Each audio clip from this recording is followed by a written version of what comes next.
亚马逊渔民扛着刚捕捉到手的上百斤野生巨骨蛇鱼，迈着如履平地的步伐翻山越岭，行走在回家的路上。在这场惊心动魄的捕捉过程中，渔民还直接被巨骨蛇鱼给拍下了渔船。这可是他们冒着生命危险才把2条价值上万的值钱好货捕捉到手，最终走过了千山万水才到达人类的餐桌。库里拉划着独木舟行驶在亚马逊的河道上，拥有40年捕鱼经验，45岁的他是当地出了名的捕鱼高手，上下3村无人不知无人不晓。要想抵达适合捕鱼的流域，他们必须划过杂草众生的河道，而且只能乘坐这种经不起任何风浪的独木舟才能前往，还随时都有可能被河中巨物拍翻在水里。虽然如此，但却为他们能够抵达任何水域提供了极大的便利。由于库里拉没有携带任何现成的捕鱼工具，便在抵达捕鱼地点后现场制作起了一把鱼叉。拉库里随即便利用库里拉刚制作好的捕鱼工具，将一条河中巨兽捕捉到手。在自认为万无一失收起绳索的时候，感受到危险且疼痛不已的大鱼突然发力扯下了拉库里手上的鱼绳，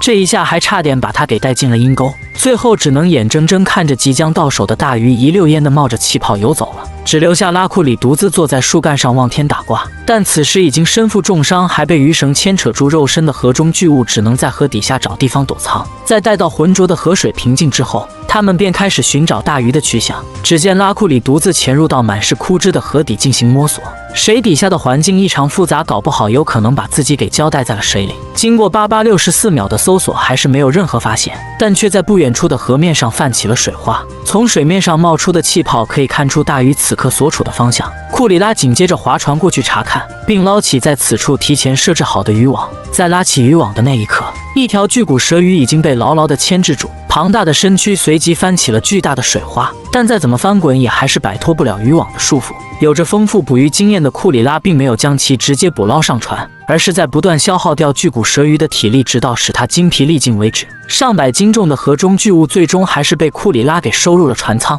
此刻已经没有了之前在水里的嚣张气焰。在把刚捕捉到的巨骨蛇鱼运上岸之后，库里拉转头又划船回到了原来的地方，寻找起其他河中巨物。要想捕捉到它们，唯一的办法便是要有足够的耐心来等待猎物出现。拿着鱼枪的拉库里还是站在原来的树干上，静静地四处张望。只要水面上有些许动静，都逃不过鱼枪的快速打击。而库里拉也在船上无时无刻关注着水面的动静，这一等便是最少1个时辰。眼看傻站着等并不是办法，他们已经等不及，便直接下水进行恐吓驱赶。在四周早已安排上结实渔网的情况下，只要巨骨蛇鱼敢上网，那么等待它的将会是渔网的缠绕。河水在他们的搅动下翻起了阵阵涟漪，在充当了10多分钟的人肉搅屎棍后，始终还是没有将藏匿在水下的大鱼给驱赶出水面。此刻2人还是决定重新回到岸上。在不知不觉的等待过程中，眼疾手快的拉库里向水面快速扔出了鱼枪，又是一条体型巨大的巨骨蛇鱼被一枪命中，水面顿时被巨大的体型搅起了大量水花，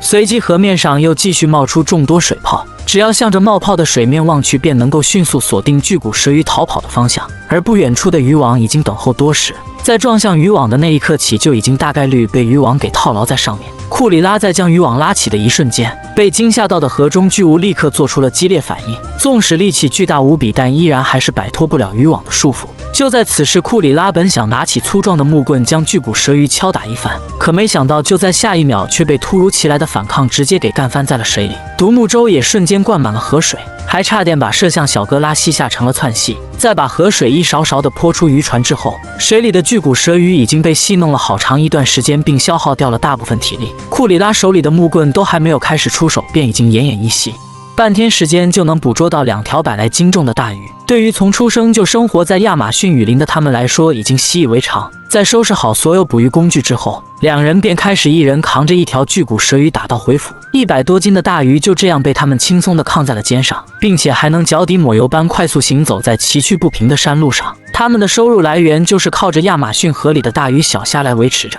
而今天这2条体型巨大的巨骨蛇鱼可以为他们带来上万块钱的收入，但想要将它们运送回家并非易事。走了不下3公里的山路，才最终抵达另一条河道。此刻，在将2条巨骨蛇鱼放在另一条等候多时的渔船上之后，其实他们现在才正式开始踏上回家的路。经过千辛万苦，这才把2条值钱好货运回了家。一上岸便就地将其进行宰杀。先用砍刀去除厚实的鱼鳞，再用小刀划开厚实的鱼皮。无可挑剔的熟练刀法，很快便将一整块鱼皮给扒了下来，露出了雪白的诱人肉质。那么大家有吃过巨骨舌鱼吗？它的味道怎么样？